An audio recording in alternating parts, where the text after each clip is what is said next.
राष्ट्रवादी महिला प्रवक्ती रुपाली ठोंबरे ज्या होत्या म्हणजे प्रवक्त्या, तर त्या सोशल मीडियावर जे काही मोठमोठ्यांदा जे वक्तव्य करतायत की मी माधवी खंडाळकरच्या भावांवर 354चा गुन्हा सादर केला आहे वगैरे वगैरे, आणि जे काही सोशल मीडियाचा हत्यार म्हणून वापर करतायत, तर त्याच्याबद्दल मी आज सगळ्यांना इथं बोलवलं आहे.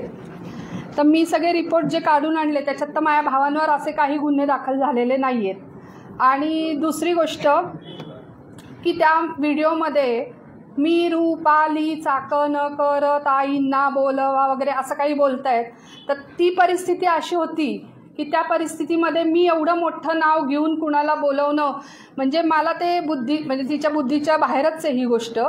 त्यावेळेला मी पोलिसांना बोलवा वगैरे असं बोलत होते. आणि प्रत्येकाच्या घराघरामध्ये मोबाईल आहे, त्यांच्याकडे हेडफोन आहे, तर प्रत्येकाने ते कानाला लावून ऐकावे की त्याच्यामध्ये असं कुणाचाच उल्लेख मी कुठं केलेला नाही आहे. कारण माझं आणि तिचं ते वैयक्तिक वाद आहे, ह्याला ती राजकीय स्वरूप देते आहे आणि त्याच्यावरून हे सगळं रामायण झालेलं आहे. आणि ती त्याला जे काय स्वरूप देते आणि परत मला धमक्यांचे फोन, परत मला आत्तासुद्धा काल मला वाटतं दादांशी, आदरणीय दादांशी जे काय बोलणं झालं त्याच्यानंतर दादांनी सांगितलं की तुम्ही आता इथून पुढे काही अशा गोष्टी करू नका ज्याच्यातनं वाद निर्माण होईल. तरी तिने वरिष्ठांचं न ऐकता कालसुद्धा माझ्या विरोधात एक विचित्र पोस्ट केलेली आहे. आणि त्या पोस्टमध्ये तिने असं सांगितलं आहे की ज्या महिलांना माधवी खंडाळकर त्रास देते त्यांनी आमच्याकडे या आणि तिच्या विरुद्ध तक्रार करून तिच्या विरुद्ध गुन्हे कसे दाखल करायचे हा आम्ही बघतो, तुम्ही फक्त आमच्याकडे या.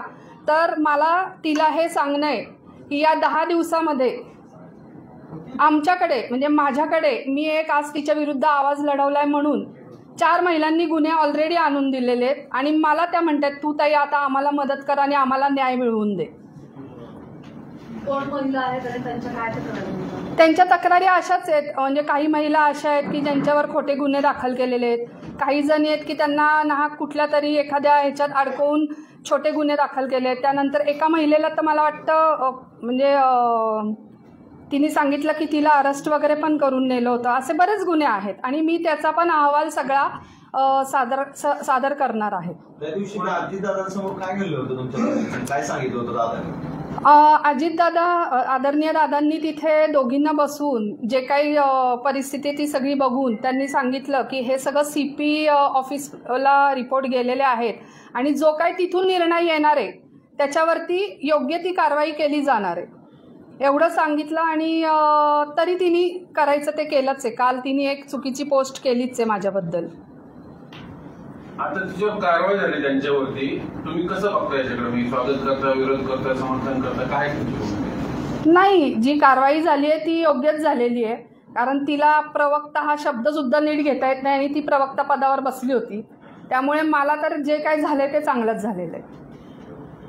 तुम्ही म्हटलं की धमक्यांचे फोन येत आहेत, कोण धमकी देत नाही? मला माहिती नाही, पण 302 हा नंबर तिच्या घराचा, तिच्या सगळ्या म्हणजे गाड्यांचा याचा, आणि ज्या नंबरवरनं धमक्या आल्या त्या नंबरला पण शेवटी 302 आहे.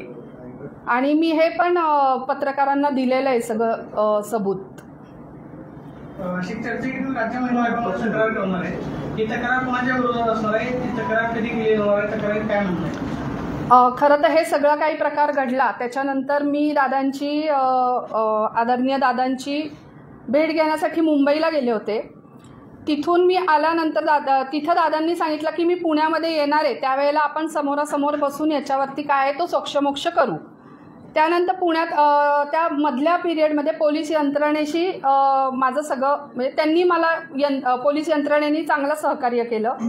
मग दादांनी सांगितल्याप्रमाणे त्या दिवशी दोघींना समोरासमोर बसवण्यात आलं. त्यामुळे महिला आयोगापर्यंत मी अजूनपर्यंत गेलेली नाही आहे, परंतु या 2 दिवसांमध्ये महिला आयोगाकडे जाऊन सुद्धा माझी तक्रार होणार आहे. आणि हां, रुपालीताईंशी त्या संदर्भात माझं बोलणं झालेलं आहे.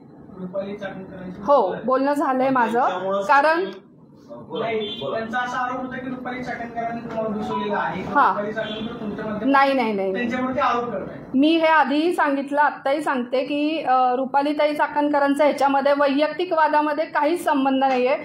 आणि सगळ्यात मोठी गोष्ट म्हणजे की स्वतः रुपाली पाटीलनीच दादांसमोर हे मान्य केलेलं आहे की जी काय वैयक्तिक भांडणं आहेत त्याच्यातून हे सगळं घडलेलं आहे. तिने तसा अहवालसुद्धा दादांसमोर सादर केला आहे. पण मीडियाची दिशाभूल करण्यासाठी आणि तिचं राजकीय काही षडयंत्र रचण्यासाठी हे सगळं ती करते हे तर माझ्या लक्षात आलंय आणि बहुतेक सगळ्यांच्या लक्षात आलंच असेल. पण आता याच्यात तर तिथंच पद गेली सगळ्या तुमच्या दोघींच्या वादात.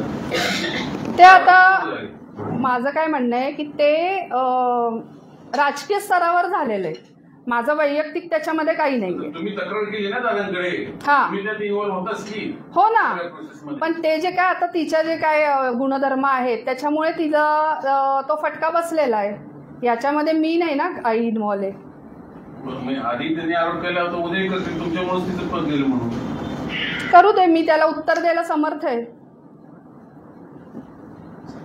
आता तुमची मागणी काय आहे? या सगळ्या प्रकरणामध्ये कारवाई नक्की कोणावरती व्हावी? गुन्हा दाखल झालेला आहे. आता हे प्रकरण नक्की मला आज बोलवायचं कारण म्हणजे ती जे ओरडून सांगते की गुन्हा दाखल केलाय, मी हे केलंय, मी ते केलंय, तर मी स्वतः तिच्यावरती हे गुन्हे दाखल केलेले आहेत एवढे 333, 118(1), 125(a), 115(2), 314, 351(3), 79, 352(3) आणि (5). आता हे सगळे तिने मीडियाला जे काही जोरजोरात ओरडून सांगते तर आता योग्य म्हणजे आज ससूनचे रिपोर्टसुद्धा मी दाखवलेले आहेत मीडियाला. तर पोलीस प्रशासन मला जे काय आहे ते सहकार्य करत आहे आणि मी त्या पद्धतीने जात आहे. याच्यात कुठलंही राजकारण नाही आहे. पक्षाने योग्य कारवाई केली म्हणजे माझ्या दृष्टीने योग्य केलेली आहे. तुमचं रुपाली चाकणकरांचं काही बोलणं झालं काय सगळं कारवाई? नाही, कारवाई नंतर बोलणं नाही झालं, पण मी महिला आयोगाकडे जी काही तिची तक्रार करणार आहे याबद्दल माझं बोलणं झालेलं आहे. कारवाई होईल अशी कंपनी होती का तुम्हाला? दादांनी काय नाही, तसं काही नाही. त्यांनी सांगितलेलं CP ऑफिसमध्ये जे काही रिपोर्ट माझ्यापर्यंत येतील त्याच्यावरून जे काय ते घेतलं जाईल, म्हणजे निर्णय घेतला जाईल. दादांकडे तुम्ही तक्रार काय केली? कारण तुम्ही फेसबुकवर जाहीर सांगितलं होतं की हिचं प्रवक्तेपद काढून घ्या, हो. तुमची भूमिका होती. तीच मागणी तुम्ही दादांकडे केली होती ना? केली होती ना, पण ती मी माझ्या वैयक्तिक जे काही मी एक सर्वसामान्य नागरिक म्हणून मला वाटत होतं त्याच्यातून केलेली. त्याचं राजकारणचं भांडवल तिने करून जे काही माझ्या घरी येऊन, मेन माझा मुद्दा काय, माझ्या घरी येऊन जे काही तिने कृत्य केलेलं आहे त्याच्या विरोधात तिच्यावरती कारवाई करा आणि तिला या पदावरनं काढून टाका, हे माझं म्हणणं होतं. पण तुमची मागणी पूर्ण झाली त्या अर्थाने. हो ना, करता की काय? स्वागतच करणार ना मी. ओके, ठीक आहे. मी कसं म्हणतो, माझा या राजकारणाशी संबंध नाही. तिने पोलीस स्टेशनमध्ये पण जे काही गैरवर्तन केलेलं आहे, आता हे सुद्धा आदरणीय दादांपर्यंत गेलं असेल, आज CP ऑफिसपर्यंत गेलेलं असेल, त्यामुळे पोलिसांकडून पण तिच्याकडे जे काही गुन्हे सादर झालेत ते सुद्धा मी अहवाल काढून आणलेला आहे. किती गुन्हे आहेत त्यांच्यावर?